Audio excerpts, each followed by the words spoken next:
अपनी बेटी की शादी होने पर मेलेफिसेंट अपनी बेटी को खुद इंसानी रियासत किंगडम में ले आईं।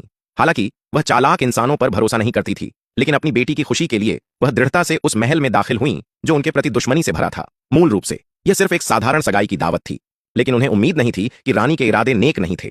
जैसे ही वह खाने की मेज पर बैठी, रानी ने कई तरह से मुश्किल खड़ी करना शुरू कर दिया। हर कोई जानता है कि परियां लोहे से डरती हैं, फिर भी दावत पूरी तरह से लोहे के बर्तनों से सजी हुई थी। राजकुमारी का स्पष्टीकरण सुनने पर उन्होंने सीधे बर्तनों को हटाने का आदेश दिया और मेलेफिसेंट को अपने हाथों से खाने के लिए मजबूर किया। इससे भी बुरा यह हुआ कि यह जानते हुए भी कि वह मोर्स की रानी है, परोसे गए भोजन में पक्षी का मांस था। लेकिन रानी ने न सिर्फ अनजान होने का नाटक किया, बल्कि समय समय पर कटाक्ष और व्यंग्य भी किए। उनका उद्देश्य स्पष्ट रूप से मेलेफिसेंट को गुस्सा दिलाना था। लेकिन इन मजाकिया बातों को साफ साफ सुनकर भी प्यार में पड़ी राजकुमारी ने कोई प्रतिक्रिया नहीं दी।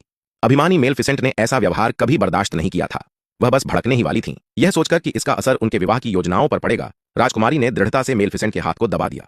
अपनी बेटी की आंखों में आशा भरी नजर देखकर मेलेफिसेंट ने मजबूरी में अपने गुस्से को पी लिया, लेकिन उनकी सहनशीलता का जवाब उपहास से दिया गया। एक बिल्ली का बच्चा लापरवाही से मेहमानों पर झपट पड़ा। मेलेफिसेंट ने बस जादू का इस्तेमाल करके बिल्ली के बच्चे को जमा दिया और रानी को अपनी बिल्ली को काबू में रखने की चेतावनी दी। रानी ने न केवल अपने मेहमान से माफी नहीं मांगी, बल्कि इसके बजाय मेलेफिसेंट पर अपने मेजबान को धमकाने का आरोप लगाया। सबसे ज्यादा गुस्सा दिलाने वाली बात यह थी कि राजकुमारी ने भी रानी का पक्ष लिया। अपनी बेटी की खुशी के लिए मेलेफिसेंट ने एक बार फिर समझौता किया। आसपास के लोगों ने जश्न में अपने गिलास उठाए, लेकिन उनके सामने कोई गिलास